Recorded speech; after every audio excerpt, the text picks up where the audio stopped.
Welcome to this Petauri Evidence webinar.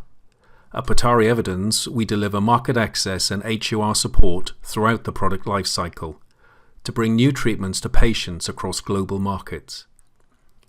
Follow us on LinkedIn for more great content from our team. We hope you enjoy the discussion. Welcome everyone to our latest webinar. Please see our YouTube channel for past webinars and look out for more content from us in the future. The topic today is LATAM Market Access Unlocked. Latin America is a huge region, and access for healthcare technologies in Latin American markets involves diverse and complex national regulations, varying healthcare systems, and differences in healthcare technology assessment maturity. To succeed, companies must tailor their strategies to individual countries, which are seeing growth driven by an aging population, rising chronic diseases, and increasing healthcare investment. I'm Louise Maddison, Senior Consultant at Petauri Evidence. We have a great mix of audience today across industry and healthcare systems. I'd like to particularly welcome our global affiliate partners who play a key role in the work that we do. For those that don't know us well, Petauri Evidence is a global specialist health economics, outcomes and market access consultancy. With a track record in expert delivery, we provide specialist support to pharmaceutical and MedTech clients, as well as collaborative partner to healthcare systems worldwide. Today we focus on LATAM Market Access Unlocked, and I'm delighted to welcome our guests today, Eleonora Aiello, Alessandra Calabró, Fernando del Rio, and María Escobar, who are Latin American market access experts with extensive experience. So, welcome everybody. Eleonora, could you please take a moment to introduce yourself, and then we'll go around the rest of the group. Oh, I think she's dropped. María, would you be able to introduce yourself?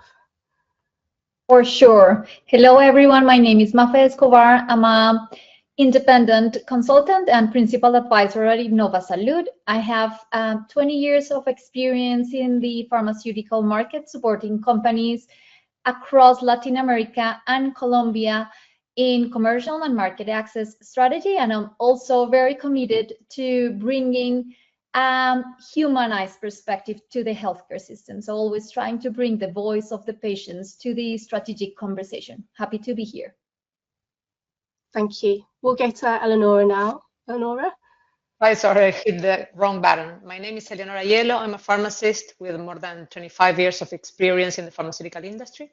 Since 2015, I help companies advance their technologies in the LATAM region across all countries and other global markets as well. And I'm very happy to be here and honored to have been invited.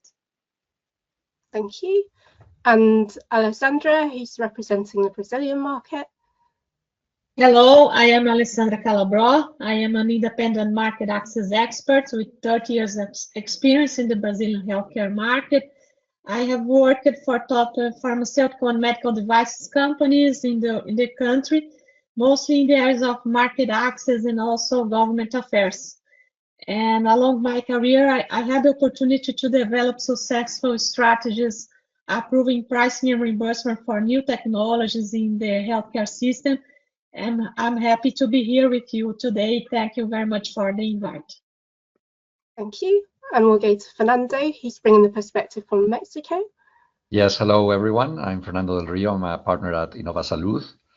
I'm based in Mexico City and have worked like our colleagues for more than 20 years in the industry, doing consulting projects, including many market access projects in Mexico and in the major countries in Latin America, and happy to be here. Thank you very much. So we'll go to the first question, and this is for everyone on the call. Could you each provide an overview of your market, including healthcare systems, as well as regulatory and payer landscape? And I guess we ought to start with the biggest market, which is Brazil. So Alessandra. Yes, Brazil operates a dual healthcare system, combining the strength of the universal coverage in public system, SUS, with a supplementary private insurance market covering 25% of the population, with 51 million inhabitants. For pharmaceuticals, once the drug receives regulatory approval, manufacturers must submit a dossier to CEMED, which is the Drug Market Regulation Chamber, which sets the limits for drug prices. In the dossier to request pricing approval, it's important to develop a strategic rationale with arguments based on scientific evidence, also reinforcing clinical and technical aspects of the product, as well as operational elements that impact on prices. For medical devices, there is no price control so far. We have an established health technology assessment system, which is considered a regional reference in Latin America. It emerged with the creation of CENETEC and local health technology assessment centers since the year 2000, and followed by CONITEC creation in 2011 by law. A health technology assessment is today a mandatory process to include new technologies in the healthcare system. CONITEC became a central mechanism for rationalizing unified healthcare system, also called SUS, expenditures and improving access to effective technologies. It's important to evidence to CONITEC why the therapy must be available in and now, and how it's different and more advanced than other therapies already available in the public system. And currently, it provides stakeholder participation, including public consultations and hearings, allowing civil society, industry, and academia to contribute. However, some challenges still remain, such as limited resources, need for capacity building, and balancing innovation with equity in as the ongoing issues. In the private system, in-hospital drugs and also medical devices, as well as oral cancer drugs, need to submit a dossier to INS, which is the agency which controls private insurance. Thank you. Eleonora, could you provide the perspective from Argentina, please? Sure, Louise. Well, Argentina has about 46 million people. The healthcare system is, we typically say that it's very fragmented, but I mean, I think that the best word to describe it is atomized, because it has more than 700 different types of payers for a limited population, because 46 million is not that much of a population for such a big country. And 40% of that coverage is public, 45% corresponds to the social security, and 15% would be the private system.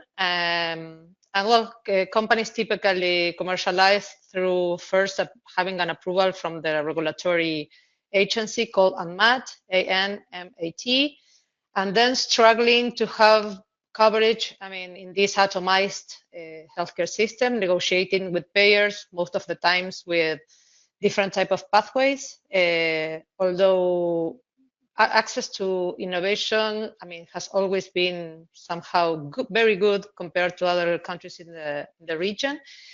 Although, of course, constraints, budget constraints are the thing that undergoes everything in the system. A lot of innovation has come to the country in a timely manner. So, well, we have to deal with this type of atomization, and it's key that companies know how to navigate the healthcare system.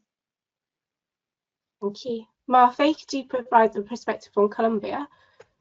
Sure. We have a universal healthcare system that covers around 98% of the population. It's also a solidarity system, so meaning we have two regimes, one for the employers, self-employed and pensioners, that contribute to the subsidized part of the population, that is roughly 60% of the population, but we are all covered. We also have mixed funding, so we have a part of public and private funds in the system, but again, 98% in paper is covered by the healthcare system. We also have some institutions that are called EPSs, and basically they are the insurers and also the administratives of the health of all of this population.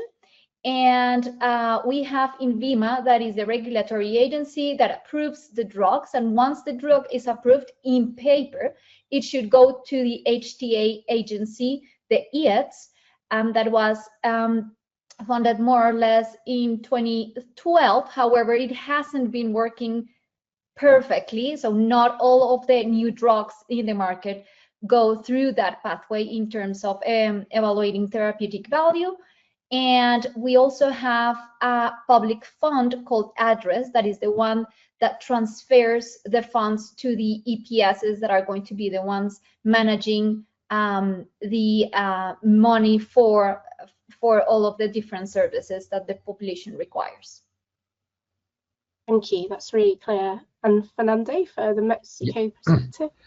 Yes, I think that the first thing that's important to know about Mexico is that it spends only 6% of its GDP on healthcare, and only around half of that amount is government spending.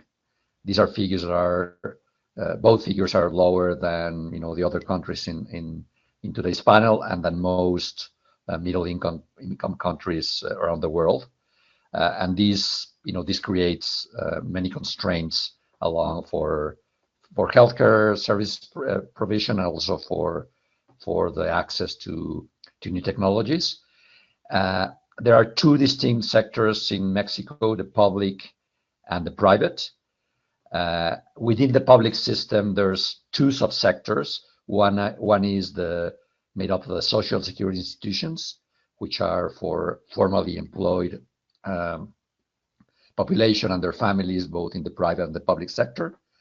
And then there is an assistance program called IMSS Bienestar for that large population, just as Mafe mentioned, in Colombia, that is not formally employed.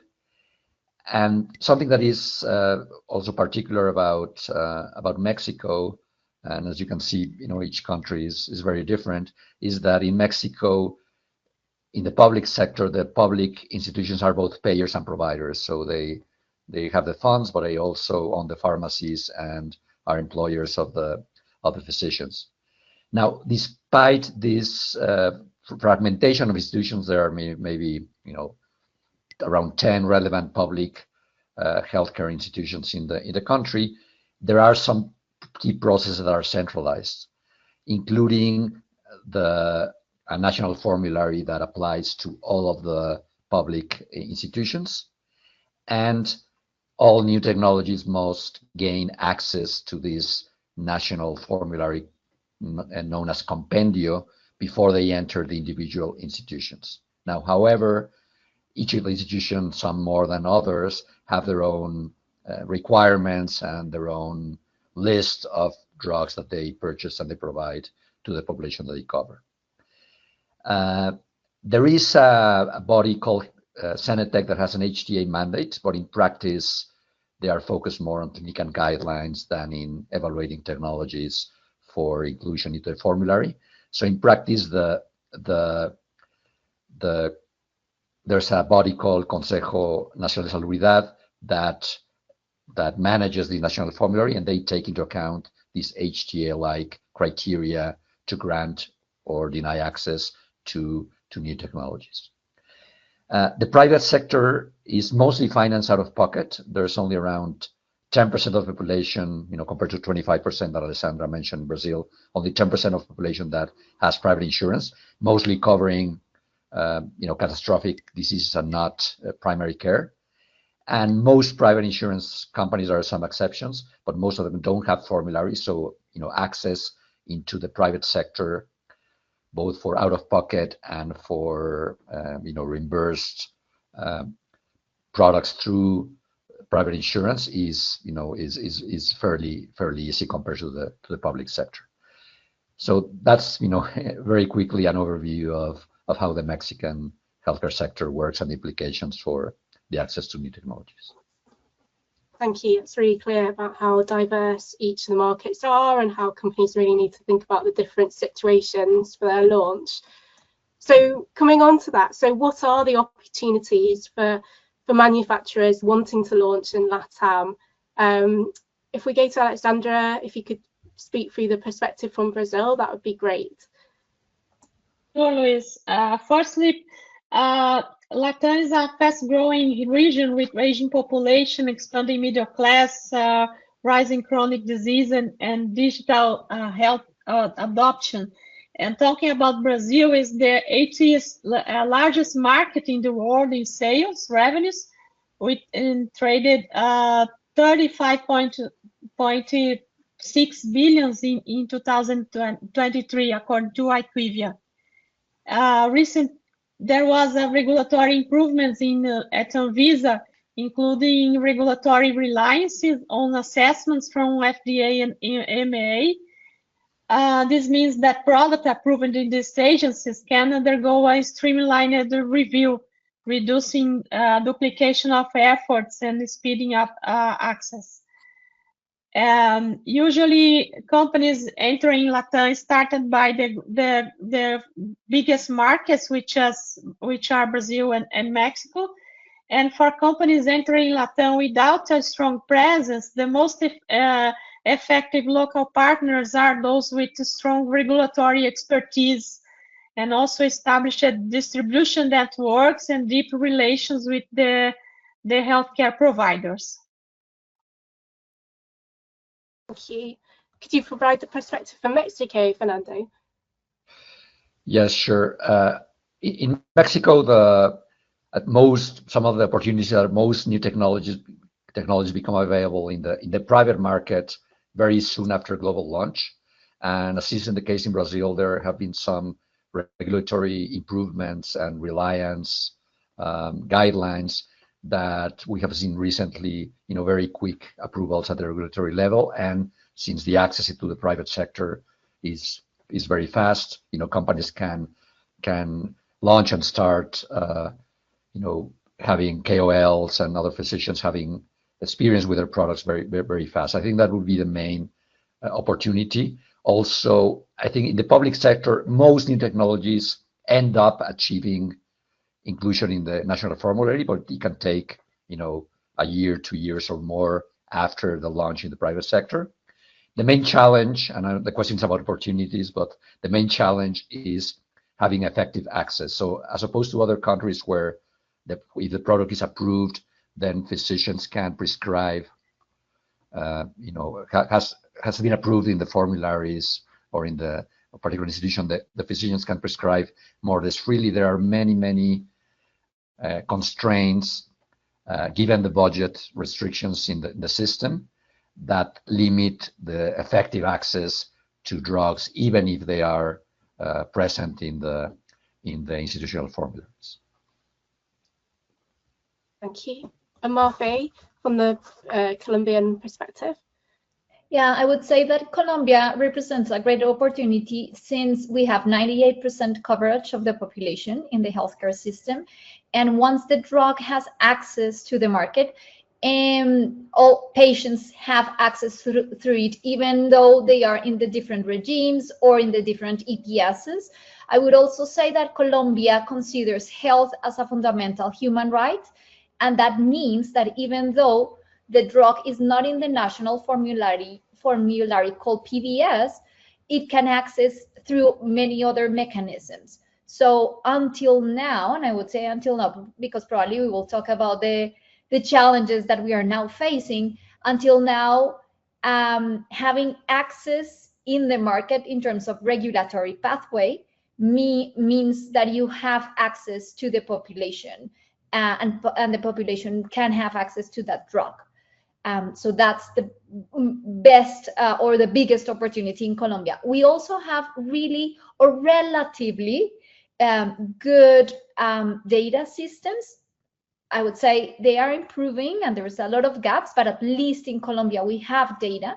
And also, I think the market is quite regulated in terms of price, but at least companies know what are the rules in terms of pricing that they will get once they enter the market. So I think those are some of the opportunities, I would say. There's a lot of challenges, and probably we will talk about them, but good opportunities as well. Thank you. And Eleonora, for the Argentinian perspective. Sure, Liz. Well, like Colombia, in Argentina, health is also a fundamental human right. So lots of rights, I mean, have been very well leveraged by the manufacturers, and lots of new technologies, but really new drugs really thrive in the Argentinian market, although perhaps less than in previous years because budget constraints are everywhere. Argentina has really surprised many in terms of access to technologies, because as far as they are approved, physicians start, mainly in the private and social security systems, physicians start prescribing, and through different pathways, these innovations finally end up being approved by the system, and most of the times high-cost drugs or technologies are funded 100% with no co-payments. So that is really a differential in our market. As long as another thing that happened yesterday, that the patent system has been flexibilized, or guidelines have been really removed for the innovation, for the innovation. So this is said that will triple the investment in clinical research, which has been last year of $700 million, but it could triple due to this very new regulatory change, or patent change, actually. Okay, thank you. And I guess some of our listeners will be more familiar with the payer landscape in Europe and bodies that conduct health technology assessment like NICE and DBA as an additional hurdle after regulatory submission. Could you give me an overview of the type of evidence required by payer stakeholders in key LATAM markets? And I don't know who would like to go first here. Maybe Marfe? For sure. So we have a regulatory agency called INVIMA that basically evaluates any drug similarly to any other regulatory agency. We have as reference FDA and EMEA for most of the drugs, or at least innovative drugs. We also have an agency, as I said before, that is an HTA agency called IETS. However, it's not fully organized and it's not fully funded. So the capacity of IETS nowadays is very limited.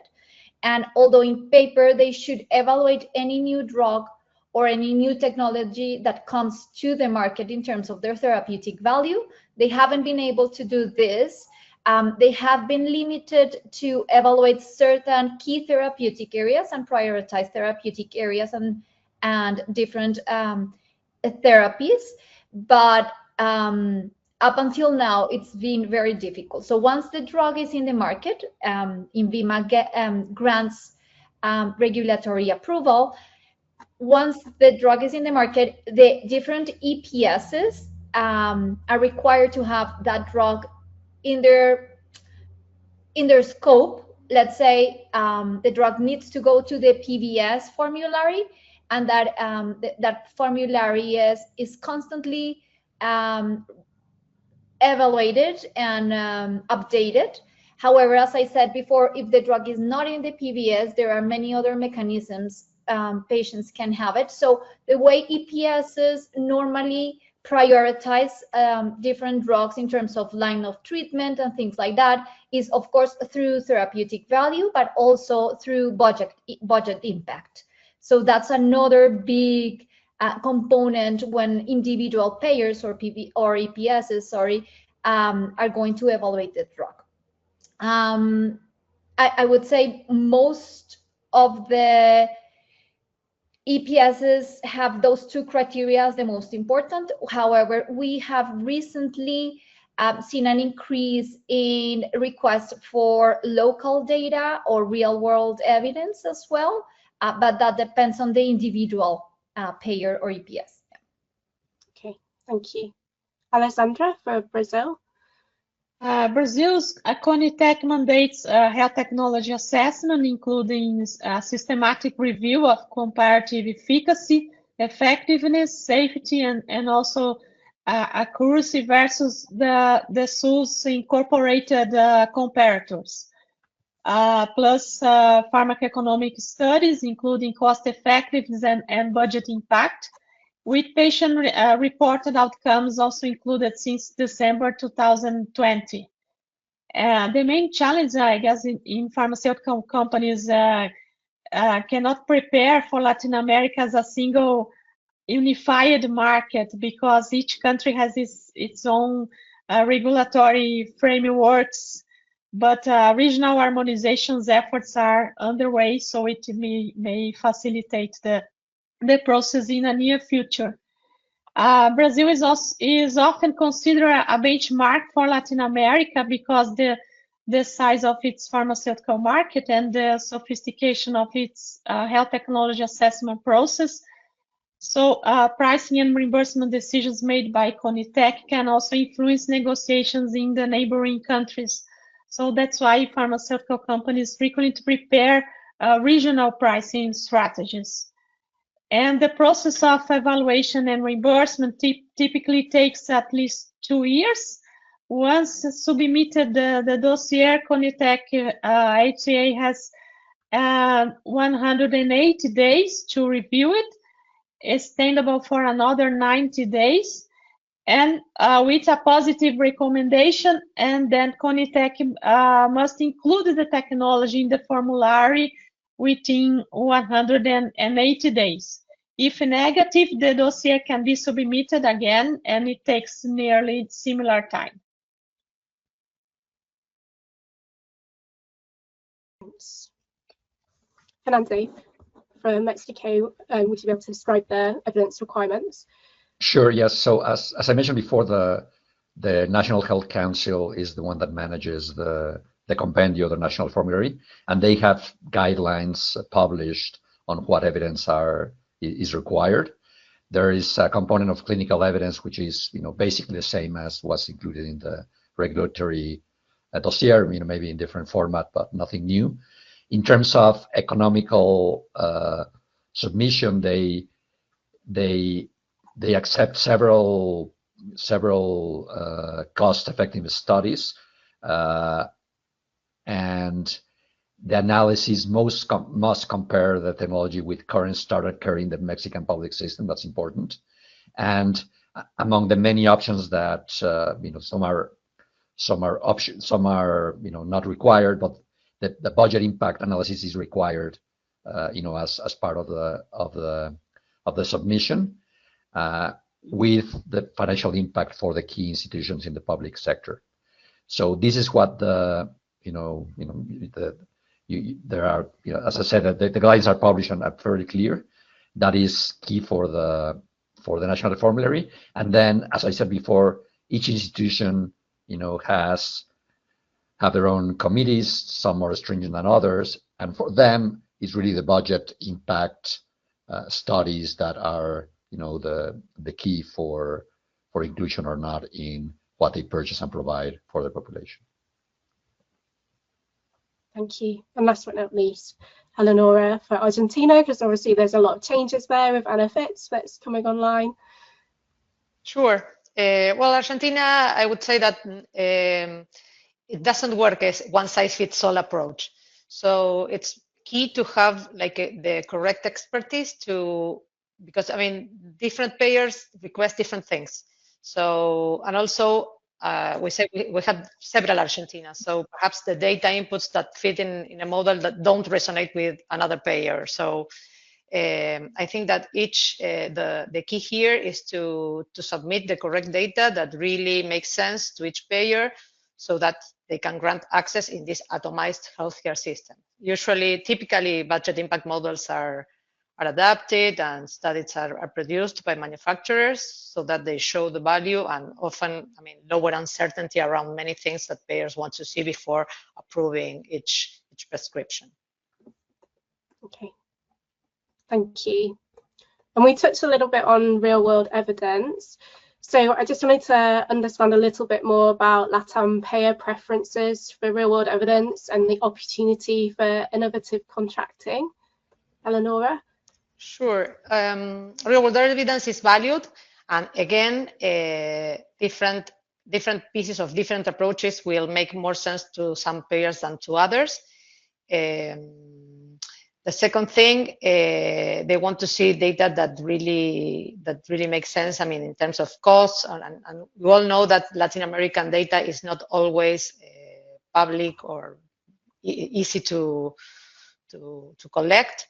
So also, well, in terms of this real world evidence is most of the times needed because all payers are eager to have these innovative agreements or managed entry agreements that we all know that, I mean, they are very, they aim to have, but sometimes it's, as in many other countries, difficult to administer, difficult to devise. And of course, there are many that most of the times are confidential, but I think that the trend is there and there will be more innovative agreements as new technologies come to the market.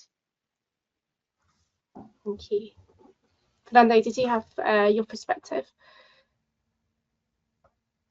Or Mafe for Colombia with the diversity of data sources? For sure. So definitely real world evidence is gaining traction and everyone talks about it. And there's been a lot of conversations with the different payers and EPSs in order to get different innovative agreements related to real world evidence. We do have some national data sources. I would say they have been improving over time. They are not perfect and there's a lot of gaps around the data. So that's one opportunity, but also one big challenge. And is that I don't think the data sources are still reliable to do reliable evaluation of the data. However, also I think as Argentina, most of the EPSs, although they are from the public system, they are private. So what happens is that most of the negotiations are confidential. So we don't know a lot of examples where innovative agreements have been done. However, we know they have been done. And I would say it's going to be even increasing in terms of the trend to get these type of innovative agreements and to create real world evidence. Alessandra, what's the situation in Brazil with real world evidence? In Brazil, the use of real world evidence is evolving quickly, especially for rare disease and also advanced therapies, where there are being researchers using their own database from the public system patients that they can generate evidence of clinical and economic impact that in conditions different from clinical trials. So the country is applying real-world evidence in evaluation of medical devices and vaccines. And recently, Anvisa established a guide of recommendations which may accelerate the use of real-world evidence. So we are in an accelerated learning curve with potential to align quickly to the international best practices, I guess. Thank you. And Fernando, I understand the situation within Mexico is slightly different, a little bit more challenging. Yes, it is. So I think as in contrast to other countries in Mexico, we haven't made progress in the last 10, 15 years in terms of real world evidence use. There has been some progress in using it, once the technology has been approved and is in use, to show the benefits and maybe support wider use of a technology within the system, but not as part of innovative agreements.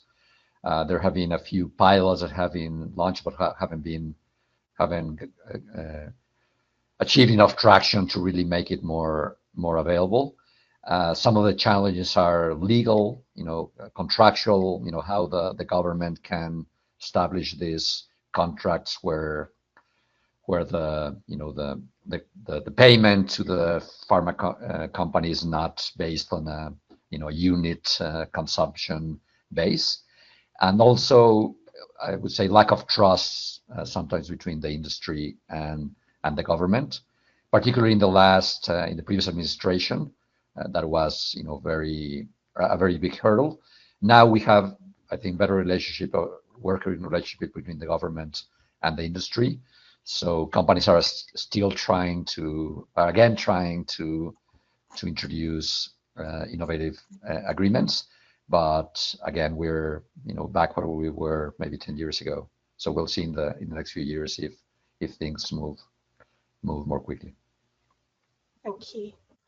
And I guess before we move off from this topic around the evidence requirements, there were a couple of questions that we had in advance around how long the process of evaluation and reimbursement typically takes. So I think Brazil, Alessandra, you mentioned around 18 months to 2 years. Is that similar for the rest of the countries in Latin America? How long does that process typically take?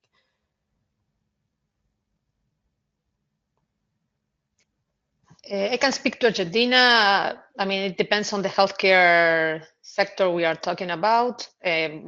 Most of the times, the social security and the private systems they are eager, or they are more prone to innovation, to accepting innovation. So perhaps it could take from 6 months to 1 year, or perhaps 18 months. But in the public system, it may take much longer than this. Thank you. Yeah, for Colombia, I would say it's a very different conversation 4 years ago than today. The Colombian healthcare system has been in a crisis in terms of financial crisis, but also administrative crisis. And with this government, INVIMA used to be very effective at evaluating a drug. And as I said, once the drug is in the market, it has access to it, right? And everyone can have access to it from one mechanism or the other one. However, I would say that nowadays INVIMA is also in an administrative crisis, and they are delaying the time to get regulatory approval by quite a lot. So nowadays, most of the recent new technologies that have been seeking INVIMA's approval have been taking sometimes more than 2 years or even 3 years. So that's something that we are working towards amending, hopefully with the next government. But definitely, historically, INVIMA had been quite good, or comparing to the rest of Latin America, quite good at giving access. Then it depends how much time the drug gets access to the PBS, that is the national formulary. But as I said, that in paper it doesn't matter, because you are either in the PBS and get straight access to the formularies, or you can have other pathways to have access to that drug. So basically, once the INVIMA has approved, there's some type of access to that drug, which is important. Yeah. Okay. And Fernando in Mexico. Yes, in Mexico, in the recent years, the access to the national formulary has improved, and it's probably, there's a big variation between technologies, but I would say 18 months, 2 years is common. There are some prioritizations. So sometimes if the system is waiting for a new drug because it has a clear clinical advantage at maybe a cost that is not too much higher than the previous one, it gets faster access. No, but I would say that was typical. I think that the main challenge continues to be getting access to the individual institutions within the public system, and then once you get access to each individual institution, how many patients that were for which the drug is indicated can actually get access. I think that is the key challenge. It's not easy, but it's not really getting into national formulary, but getting effective access. So we still see drugs that maybe, were granted access to the formulary, I don't know, maybe 4 years ago or 5 years ago. They gain access to 1 or 2 institutions, but are not present in some of the others. Yeah, thank you. And we've talked obviously around pharmaceuticals and drugs, but are there any differences we need to highlight around getting access for MedTech and devices or digital health? I think that's the comparator product is the main challenge, because sometimes that is not easy to identify which is the best comparator that are already included in the healthcare system. So it is the main challenge, I guess, and there are so many clinical trials as we have in the pharmaceuticals. Thank you. Eleonora, did you want to come in? Yeah, same thing. I mean, for instance, I haven't mentioned that we have a formal kind of HTA, which is called CONITEC actually, that has already reviewed. It has no binding influence on most of the healthcare system. It's only binding for the public system. But within their evaluations, there are some evaluations for medical devices, but there are really a few compared to drugs, and because actually the drugs are what are driving healthcare budgets. I mean, like 4 times what it used to be, like perhaps 10 or 20 years ago. So the country is much more, I mean, worried about new drugs rather than new devices, perhaps. But yeah, it's, as Alessandra said, it's difficult to find a comparator. I mean, so many new devices have a place in Argentina already. And is it similar in Mexico and Colombia? Yes, I would say that this financial crisis has touched everyone, and I would say that the government and the APSs are trying to prioritize what to give to patients and what to really, how to make some type of barriers to not have access to certain new technologies, and that is even greater, I would say, for medical devices. Yeah.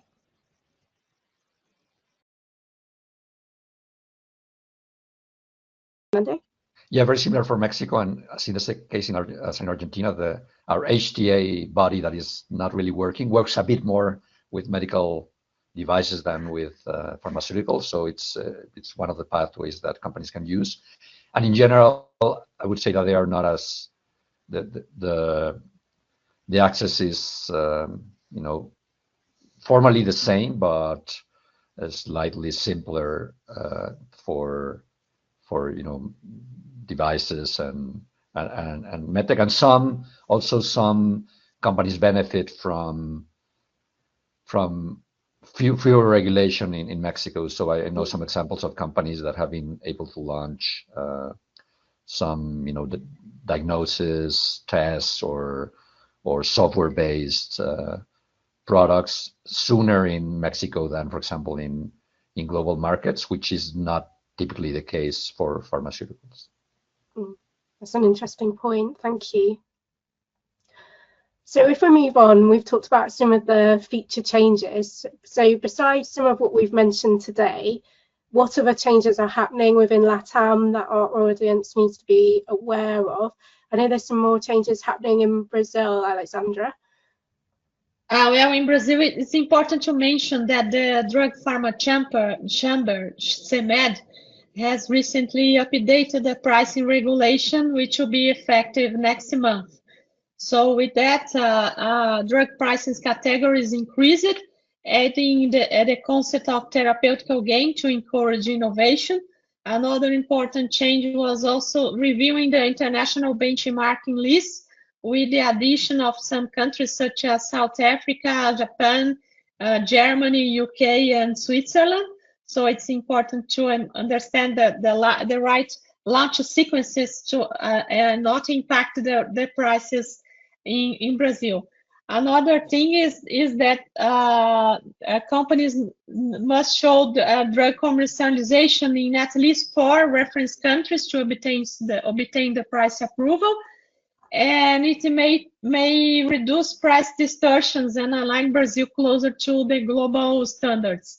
And CEMED also established a selling price of 80% of the reference biologic for the price of the biosimilars. These changes will be effective in next month. Thank you. Mafe, did you want to bring in anything around Colombia? Yeah, for sure. There's going to be definitely a lot of changes in the healthcare system. There's a lot of uncertainty because we have presidential elections in May, late in May. So we will have a new president this year, and it will depend on who's going to be the next president in order for us to know a little bit how the healthcare system is going to evolve. We definitely need a reform. However, the current government has tried to reform the healthcare system in a way that has made it even worse. So the formal reform was not approved by Congress. However, the government has been implemented administrative reforms throughout these 4 years, which have increased the financial and the administrative crisis in the healthcare system. Now, what we're waiting is to see if the next president is going to be in the same line as the current president, and that will, of course, deepen the healthcare crisis. Well, that's my personal belief, and some experts in health believe. And then if there is another type of different government, probably we will have several other reforms, but definitely there is a need for a lot of different things. One is how the funds go to the EPSs or to whoever is going to act as the insurer for the population. Then there's a lot of uncertainty, as well as what is going to be the relationship between the health providers and the health insurance and administratives, and also around pricing and how new technologies are evaluated as well. So there's a lot of, I would say, to summarize, there's a lot of uncertainty, but definitely a need for change. Yeah. Eleonora? Well, in the case of Argentina, we have a new president since, he took the power 2 years ago. And as his motto is freedom, there are lots of things that have been freed. And in this sense, also another approach is being held for health in the country. One of the things that have been not implemented, but yet ruled, is the need of a real health technology assessment agency, which already has a name but has not been implemented yet. And personally, I think that this is a huge opportunity if everybody sits at the table to better structure that agency. We know that many stakeholders have influence in how this type of agencies, this type of initiatives are created. So I think it could be, there are also, of course, associated challenges, but also an opportunity to have, for the first time in many years, perhaps, or first time ever, one health technology assessment agency that can really understand, can really guide many decisions that happen individually in this atomized healthcare system. And well, I think that perhaps our grandchildren will see a better healthcare system if it's driven by decisions, by good decisions in a constraint, in a budget constraint setting, as any other Latin American country. Fernanda, anything to add from the Colombian perspective, or is it business as usual? For the Mexican perspective, it's business as usual. I'll finish as I started, with 6% of GDP in healthcare and only half of that being government spending. There's not a lot that can be done. And with a growing population, the economy is not growing, so the GDP is not expanding. So I would say that in general, we will continue to see the budget constraints that we've seen, probably even more acute, but at the same time with some process improvements to make things more agile. That at least is the tone of the current government that will still be in power for the next 4 years, and it looks like the party currently in power, will be with us for a while.